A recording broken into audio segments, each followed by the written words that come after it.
We all want to make a positive impact on the world, but what do we have to experience to get there? This is StrippedBare FM, where our shared stories of strategy, raw talk, and real people uplift and inspire you. Now, welcome the host of StrippedBare FM, Catherine Contos. Hello, everyone. At the age of 50, you're usually settled in your life and job. But are you happy? Who says it can't be the time you go for your dreams? Today on StrippedBare FM, I have the pleasure of talking to Teresa Picciano, the screenplay writer, producer, and lead actor of the short film entitled 55, the lead actor of Tad Mozel's play Impromptu, the award-winning original TV series 19-2, and was a lead actor in the play named Carma at the Fringe Festival. She also acted alongside Evan Rachel Wood in the movie Allure. And, if that's not enough, she's also a columnist, reporter, and TV host for MAtv. I would like to take a moment to ask my listeners to subscribe to catherinecontos.com to get the latest details on my podcast, retreats, blogs, and more. Now back to our guest.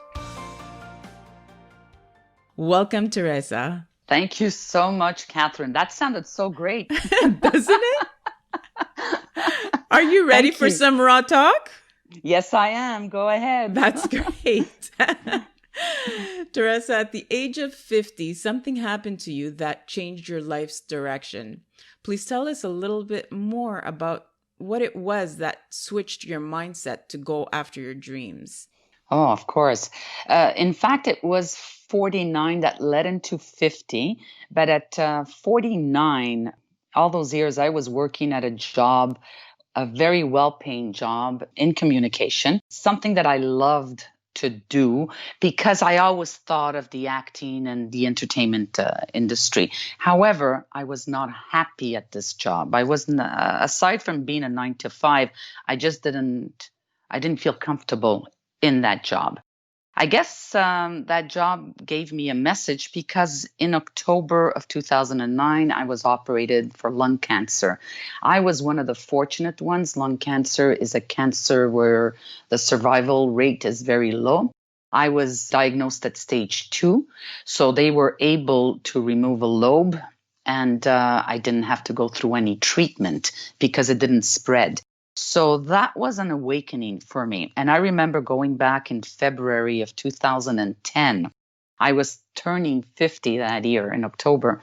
And I'm sitting there and I'm looking at my computer screen, phone is ringing. And I said, no, it ain't going to happen. I need to take my passion. The universe sent me a warning. I was saved by the hands of God.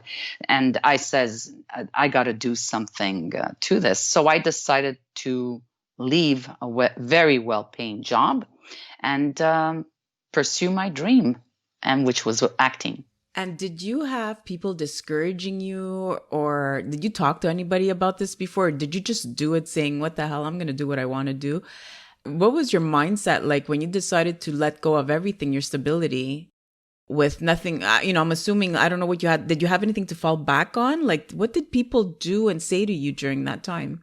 Yeah, because this all goes back. My roots are Italian, and our parents came to this country to make a living, and having a family and their children, and they wanted their children to attain what they never had, right? So every time I used to speak to my parents about acting, when I was I was like 9 or 10 years old, and I was always in plays and drama plays in school and everything. I was always acting all the time. I was a member of all the fan clubs of David Cassidy, Dean Martin. I've got pictures here with their signatures, It was your passion. Oh my God, yeah, since I was small.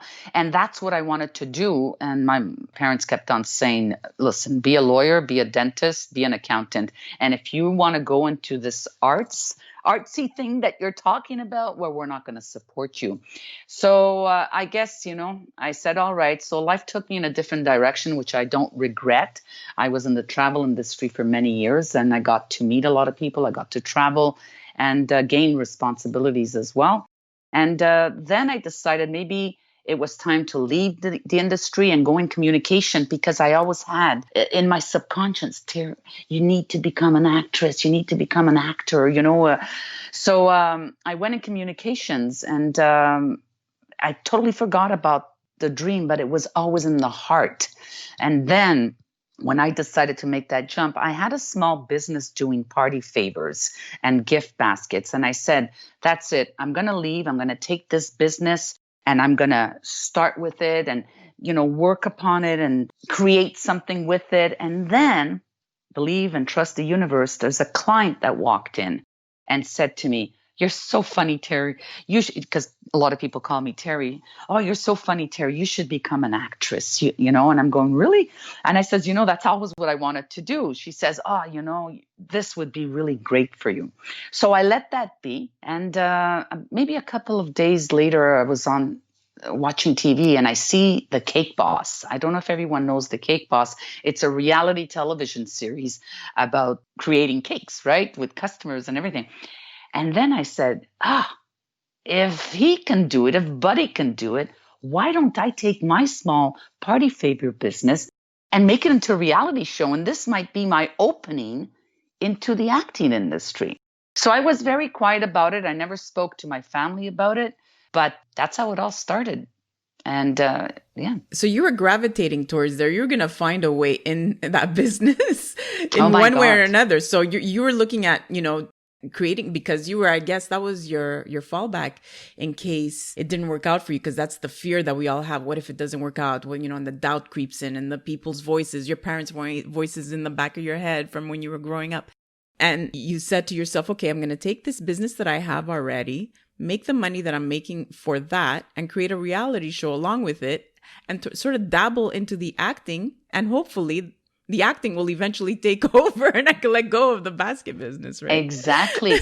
And what happened, Catherine, with that is this client that came in that said that I should be, she has a friend who is an agent. And this agent, they were talking together and they said, "Oh, I'm looking for this Italian woman for a commercial." And this girl, Angela, says, "Oh, I know the perfect person for you." So she's the one who called me up and introduced me to the agent, which is still my agent today. So I went for a commercial audition and it went amazing, but I couldn't get the role because I was non-union. Commercials, you need to be a union member, but they loved me. But that was my opening door. So I had an agent. And that was great. And this is one of the most difficult things to obtain here is an agent. And I was really fortunate. So you had an agent from the get-go that gave you the confidence to continue going for your dreams. Exactly. It was a big morale booster. Morale. Oh my God. Yeah. I couldn't believe it. I have an agent. I could imagine the excitement in your face and the extra jump in your, in your walk. Oh. That must it looks good on a resume. But it's a huge accomplishment for any actor or model that's out there, right? The difficulty is to get an agent, and because that's when first of all, okay, somebody actually thinks I'm good at what I do that wants to be my agent. So amazing. So you started with an agent, and now you obviously still have your business at that point, right? The business I did have, because of course the income would come in. Meanwhile, I'd still be able to study the craft and go to classes and auditions. It's very flexible because you need flexibility. They can ask you to come and audition tomorrow at 11 o'clock in the morning. They could ask you or send you some information for you to study and go audition at 6 o'clock at night. So you need some type of income, an employment where they're flexible, and it's very difficult to find unless you're self-employed, And how long did it take you before you got your first gig? It didn't take too long. I would say, I don't exactly remember the numbers. I would say, I think maybe 6 months. Ah. Yeah. 6 months, to start. But I got my first credit with the union. I think it was a year. So I became automatically an English, on the English side with ACTRA. I became an apprentice. So it took about a year to get the first one. For the listeners out there, it's a very I don't want, I got to be careful how I say this, but the industry itself, you need to have passion to do this because you receive a lot more no's than yes. So, you go in for an audition. It's like an interview, and then you come and you wait. Did I get it? Did I get it? Did I get it? The only problem is they're not casting you. They're casting like 1,000 you. So we all kind of look the same. We all have more or less the same height. We might have a different, come from different ethnic backgrounds, but we're all being casted for the same role. So if they're looking for a Mary, we're like 1,000 women out there for Mary. So, do they need to put you next to someone that's taller than you, shorter than you? There's chemistry. There's directors want different color hair. So if I happen to have dark hair and they're looking for a blonde, automatically I don't get the role. Even though maybe my acting was precise and was on like one of the best, but am I willing to shave my head for that role? There's a lot of, so there's a lot of no's, and it's very... But like you mentioned, sometimes it has nothing to do with your skills. It has to do with what they're looking for. Exactly. Right. Exactly. And you're based in Montreal. Yes, I am. Okay. And have you gone beyond Montreal to act at different places, or is it really Montreal your base place? Oh, no, I'm open for everywhere. I have auditioned. I haven't gone, example, Winnipeg, Toronto, Vancouver. I haven't gone there per se, but I've done it through, they call it self-tapes, where we tape ourselves. We do the actual audition, a little bit like on Zoom, what we have, but we do a videotape of our audition and we send it in. You send it in. Exactly. Okay. And have you done in other languages as well, or is it just English? So far, only English. On MAtv, I've done a French column, of course, but I can do it in Italian. I can do it in French. And that's one of my opportunities here, because being of my age, there's not too many Italian women in their 50s. And I don't look my age too much. Like I can play someone in their late 40s as well. So there aren't many people that have that Italian accent or have that Italian. Like whenever there's a role and they're looking for Italian, the first one they call is me. Amazing. Which is great. Mm-hmm. Sometimes it backfires on you because they don't want someone that looks Italian, but most of the time it works, So I'm pretty fortunate on that. So, and I do speak 4 languages. Conversational Spanish, but I'm very good at it. But I only say conversational because I'm not fluent, But so let's get back to where you're now 50 years old. You're starting to act. You did it cautiously though, because you did have a sideline. It was your mainline business at the time.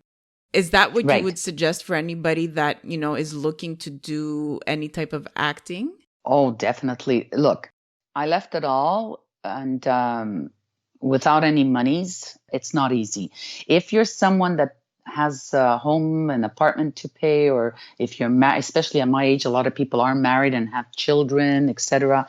There's a security factor in question. So definitely, it's a big leap. If you don't have any assistance, it's a big, big, big leap. Did you have any assistance, or was it something like you said, I don't care, I'm just doing it? I could say the only assistance I have is I live at home.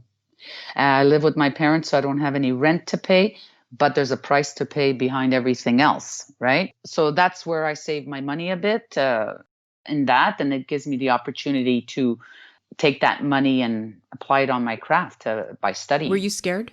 Oh my God, yeah, definitely. Every day, even today. I always think about I'm going to be on the streets, like. But yes, I do think about it. But I see the light. I know that there's better things coming ahead. I do believe. You have to believe. You can't just go in there and say, I'm going to take 2 acting classes and, oh yeah, great. I'm going to find an agent and that's it. I'm going to get a job. Yeah. You might be 1 out of a million that happens to. So you went for your dreams at the age of 50, which is something that, like you said, because of fear, because of security, because of all that, people tend to forget about their dreams. Do you think if you did not go for this, your acting, what would have happened? First of all, I would have been very, very miserable because sometimes things happen, when your mindset leads you to where you're going. And, you know, if you're always depressed and sad, everything that arrives in your life or that comes to you is always depressing or sad, you know, or you're unhappy all the time. You're never celebrating. You're never joyous. It's always pain, you know? So yeah, I would have been miserable because I was miserable where I was. And I left that to find my joy. I lost that smile. I lost that joie de vivre, you know, like that joy of life. I lost it entirely. And I promised myself that I would never lose it again. Do you think that was part of the reason why you got ill too? Like, do you find that? Absolutely. Yeah. Yeah. A lot of people look at cancer as either a stress illness, you know, like a long-term stress that eventually results in and manifests in cancer in your body, or just, you know, the sadness, being sad for a very long time. There's nothing to prove it, but, you know, a lot of people that I've spoken to feel that way. Oh my God. Yeah. I believe it entirely. I agree with you because, you know, I'm a breast cancer survivor, as everybody knows, and I do feel it did come from that as well. Now that when you went into it, how involved were you? Because now you're doing what you're passionate about. How much time did you spend doing, like, acting and getting ready and whatever, practicing, learning, whatever it was? How much time of your free time did you spend doing this while you were growing as an actress? You know, I'm a person who multitasks a lot. I had the fortune of working in these companies where responsibility and, you know, I was in customer service and sales and everything. I learned so much. And, you know, we were always, you know, forced into work and this and this and that. So I'm pretty I have a lot of discipline when it comes into that and multitasking and everything. So I spent hours of research. I went and applied to the best schools that I could, find the best teachers. Like don't forget, there are students right now that are studying at the National Theater School or the conservatories, or they move to New York or to LA to have their dreams. They're in their 20s, their early 20s, or some of them are 18, 19, or 20. Here I am, I'm 50. I have a lot of years that are gone already, and the years ahead are a lot lesser. So for me, I can't wait 10 years. I must do it now. I can't wait 5 years or 6 years, and because then I'll be like 70, or, you know, it's late. I won't have as much time to do what I want to do and be on screen or be on a stage, you know. So I'm very disciplined. I work even during the COVID here. I'm always studying. I'm always writing. I just finished writing 2 short films, and I'm working on a feature film. So I'm writing. I'm always networking. I'm everywhere, and I invest days and days and days. I do find social time as well and personal for my dad and my friends. But I invest a lot of time. So it consumes most of your time. Yeah. And you know what? I don't even realize it. Are you tired? No, at all. Yeah. That's what it is. You know, when you're going for your passion, even when you are tired, you know, because sometimes you could get tired if you're working 90 hours a week on your passion too. It doesn't matter. But it doesn't matter, right? Yeah. It doesn't matter. At all. The only thing is you need when your body talks to you, like there are times where I say, okay, shut down. So I close the computer, I close my phone, I close the TV, I close everything, and I take that day. I need a day for moi. I need a day for me, and I close it on anything, not only on the acting. You need it. You need your mind to to sleep a bit so that you can be creative again. Being creative is it's very demanding. It's very demanding. Definitely. You have to have a clear headspace in order to be creative, because if you have too much noise, it just stops right there. There you go. Right? Absolutely. So what advice would you give to people that, you know, they don't have to be actors, but anybody who gets no's, criticized, you know, the critique out there? You experience that a lot because you're in that acting world, like you said before, and the no's are more often than the yeses. So the salesperson that keeps getting the no's, or, as someone young who's about to launch into a career that's knocking on doors, or people right now who are out of a job and need to go and looking for something new, a new career, and are getting the no's, or, even nothing, like crickets, nobody's answering back to them. What advice would you give to them on how to handle the critique and the no's? It takes a lot of strength. It takes a lot. All I know is at the beginning I couldn't understand, like, why so many no's. And there were moments where I'd come here, I'd get in my car and just bawl my eyes out. I'd cry all the time, and I'm like, oh my God, what are you doing? Like, they don't like me, they don't want me, I'm no good. All the negative things, and then I'm saying, no, it can't be that. So it's hard, but all I'm saying is for those people in any jobs that they have, whatever, anything that anyone tells you, you have to just put that aside. And I swear it will happen to you no matter what. It might not happen in a month. It might happen in 2 years, but it's going to happen. So don't put it aside. Don't do like I did and lose 20 years. I don't have any regrets, because in those 20 years, I have so much to offer people today, with all the learnings that I have and all the background experience that I have. And I use it as part of, because acting is a business. So I use all those business skills that I learned and I apply them today. So I'm saying to everyone, you got to pursue it. Listen, you have to eat as well. You have a family, you don't have a family, you need to buy your car, whatever. So you need to work, absolutely. But you also need to work towards your goal. If that's what you want to do, you have to. You cannot put it aside. I refuse that they do that. Yeah. Me too. And you know what? People have to understand that even though, especially acting, it's very personal, right? Because it's your acting, it's your brand, it's your, not to take it personally, because maybe it's not the right time. It's not the right space. Maybe you don't have the right qualifications right now, which doesn't mean you won't qualify eventually, or eventually you won't get that, job or that acting gig, or, so They cannot take it personally. It's easier said than done. Yeah. They ask. You got to be like, you got to be like Teflon Don, like the hits come and it just. Yeah.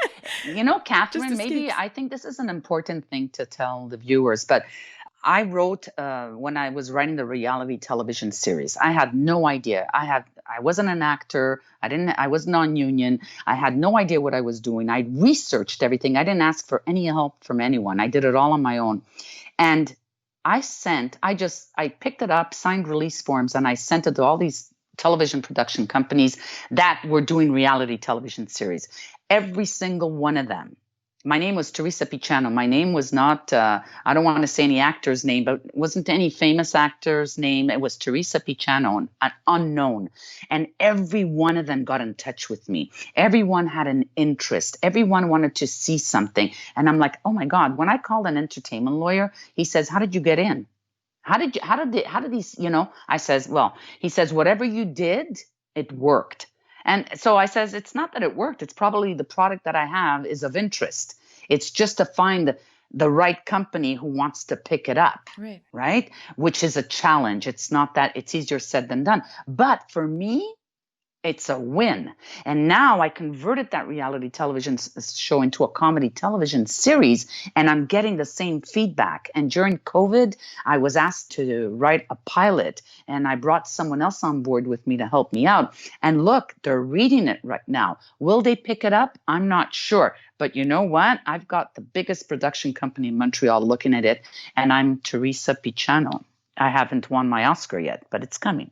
So, but I just want to tell people it's possible. You can do anything. It is possible. You might say to yourself, I won't be able to who's going to read my things? I'm telling you, they read it. So the key message to what you're saying is just try. Just try. I say this to my daughter all the time. If you don't try, it's a guaranteed no. It's a guaranteed failure. Like you're not even attempting. Just try. Throw that script to a whatever producer, director, whatever it is. Just go for it. And that's what you did. Yeah, you never know. And you keep going for it. You are now how old? 59. I'm going to be 60 in October. You're 59 and you're rocking this life. You're going for it and you're living it optimally. Congratulations, Teresa. Thank you so much. That's Thank amazing, you know. And I know also, like when I introduced you, you had written and you produced a short film, and the reviews were amazing, correct? They were amazing, yeah. And we got nominated. We had nomination for lead actress, myself, supporting actress, Maxine. We had cinematography and nomination and direction, and we won for best direction. Yeah. Bravo. Amazing. Thank you. So, you know, your family and friends must look at you in astonishment, knowing what you did and what you've done until now. They say, oh my God, I admire you. And this, it's not the question of admiring. It's just, you got to get up and do it. Yeah. That's it. And you've inspired many for sure. And, you know, your message is just go for it, no matter what the age. Yeah. And there's going to be ups. I mean, and, you know, and when those downs arrive, you need to understand why they arrived. You need to accept that they arrived. You need to cry your eyes out, you know, and work out, you know, and let it all out, that steam. And then if it takes you a day or two, accept it and then change your mindset and start over again, because there are moments like that. Not everything is rosy, right? Right. So, exactly. Yeah. As long as the ups are more than the downs, that's all I say. Of course. Right? Yeah. But sometimes you convert the downs, right? Yeah. So, yeah. So I know my listeners will love to know even more about you and your strategies on how you made it through adversity to success. So let's take a quick peek and fast track through some questions. Are you ready? Yes. Okay, quick answers. So what is one thing you are most excited about today? My new feature film. Amazing. Share with us your one personal habit that make you successful and keep you inspired. My gratitude journal. Well, a lot of people should do that. What book would you recommend to our SB listeners and why? There's this book. It's called Fight Your Fear and Win. It's from John Green. He's a doctor in the States. This book is amazing. 7 skills for performing your best under pressure. Let it be at work, in sports, and stage as a musician. There's a test that you can do here to see exactly where your mind is, your mindset, where your weaknesses are. This book, I have been telling people to get this book. It's amazing. It helped me, and it's going to help a lot of people. Good. Now my listeners know about it too. Yes. Thank you for that. And now for our soul shaker question. If you woke up tomorrow and you were stripped bare of everything in your business and only had shelter, food, and your family, what would be the first things you would do in the next 30 days with only $500 in the bank? Wow. Okay. Well, if the electricity was paid, my priority is the family. So I'm pretending that everything is paid and we have food in the fridge. So look, if I wouldn't be able to act anymore or do anything anymore with only $500, I would probably run to one of these Renaissance stores, or I'd probably buy material and wood and build myself a little stage and do some monologues, and with my family do a little play. Yeah. Hey, that's how Cirque du Soleil started, right? Yeah, on the exactly. streets. There you go. On the streets. Yeah. Oh my gosh, I didn't Montreal. even think of that. I didn't even think of that, So Catherine. there you go. You have a good plan in case that ever happens. Yeah. So that was a good question. So what are your plans for this next coming few months, year? Is it to get that series on and going, or? Well, definitely. My television series, I know it's going to get picked up. When, how, I have no idea, but it will. I've been working long. I'm getting closer to that dream. So that's one of them. And the other one is my feature film. I do have 2 short films, like I mentioned before, that I wrote. They're completed. One was supposed to be filmed in May, but with COVID, we couldn't do it. So we're working probably to filming it in August. The other one would probably be fall or early 2021. But my feature film, that's what I want to work on. Yeah. So your feature film is the big one. Yeah, it's a big one. It's going to be a big one. I'll be looking for it. Teresa, on a last and final note, what's with the one takeaway message my listeners need to hear today? You got to believe in yourself. You trust yourself. trust the process. We say a lot as actors, I am enough, you are enough. And it applies to anything. It's all in your mind. It's the way you think. And one thing which I've done, I think one of the most important, thank you. I think, this is what I'm going to say. You must get rid of anything that's toxic in your life. Any toxic people, you must get rid of them because they're not going to make you go. You won't be able to continue forward. You'll always be one step backwards. Someone will beat you to it. So definitely. It took me a while to not only realize that, but to do it. And I think aside from being positive, you must get rid of toxic people. Definitely. That's a great message and great advice. Thank you. What's the best way to connect with you? Well, I'm on social media, so I'm on Instagram and Facebook under Teresa Picciano. I'm also on Twitter, but I'm not often on Twitter or on LinkedIn. So sure, if anybody wants to send me a message, I do offer consulting services, but maybe, I don't know, if there's a few listeners, I can give them maybe 30 minutes of advice or consultation for free. Okay, so the first 5 listeners to reach out to you that need a 30-minute consultation, they'll get it for free. Yeah. What a great gift. Definitely. Thank you so much. Thank you, Teresa, for sharing with us your StrippedBare story. Oh, thank you for having me. And I wish everyone lots of success and make your dreams come true. Thank you, Teresa. Thank you.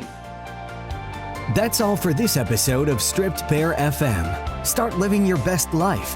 Head to CatherineContos.com for more information and resources, as well as ways to connect with Catherine directly. That's available exclusively on CatherineWithAC, KONTOS.com.